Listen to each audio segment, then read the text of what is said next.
You guys take a partner and practice that. Okay, guys, so last week I split you into two groups, and we each did a different side mount attack. And each of those attacks is a counter to the most commonly seen defense from your opponent, right? There was one beginner one and one advanced one. We're going to go over them again. So let's do the beginner one first. I get to the side mount.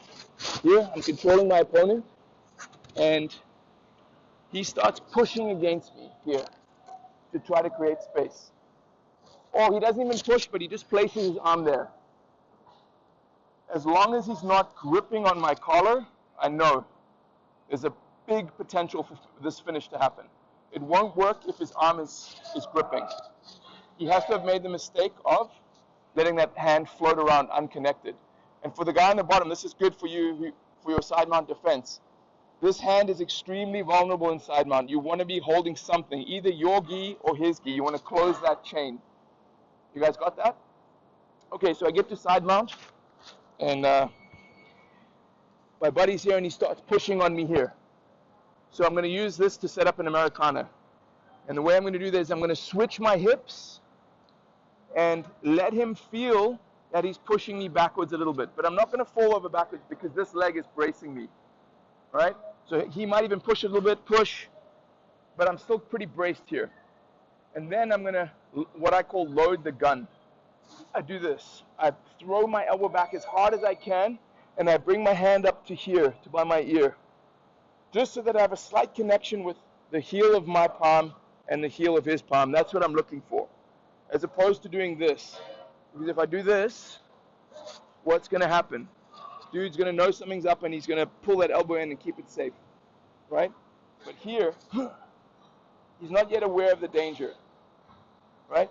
And look at the detail. My elbow is glued to my body. There's no, I'm not going to be doing this now. Because look, push against me, Cody. Just because I'm naturally bigger and stronger and more handsome than you, maybe I will beat you. But against someone of equal strength, it's an arm versus arm fight. I never want that. That's a waste of time. So what I'm going to do here is I keep my elbow pinned to my side, and then I recruit my whole body mass by switching my hips and driving my chest forward. Watch. That movement. Hip switch. That. And at the same time, I drive forwards there. And what you actually want to think about doing is imagine that you're going to elbow your opponent in the face there. Now, you won't do that. He'll always move his head out the way. It's a weird thing. For some reason, they just know. They like move their head. But that's what you're going to do. You're going to, bam. And now what I'm looking to do for this finish is place my elbow on the floor here. Right? There. Not out here. Here. And take my Kimura grip. So you guys know the Kimura grip?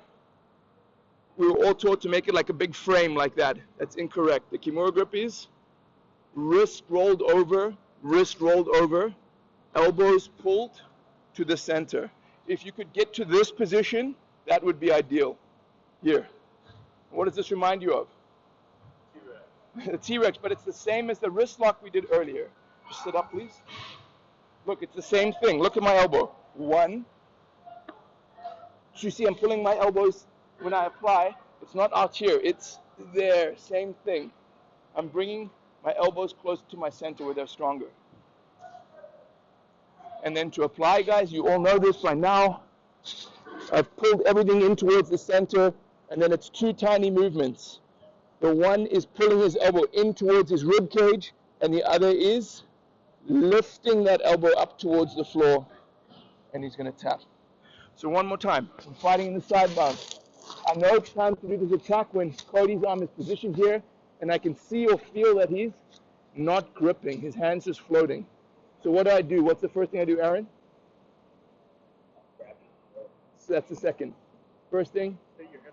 Yeah, I switch, and I let him think he's going to push me, right? But I have my foot based here to stop me from being inverted. And then what's the next thing I do? Yeah, I'm going to connect my hand to his hand by doing this. Here, see that movement? Again, connecting elbow to rib cage. And I pop it up here. I'm not gripping, I'm not holding, I'm just connecting. And then what am I going to do? Zach, switch my hips back. That starts the power, and then drive. Yeah, drive. Here. What am I trying to do with this elbow? Hit him in the face and keep it tight. Yeah. There. See, so not this. It's that. My whole body's done the work. Then to finish, roll it,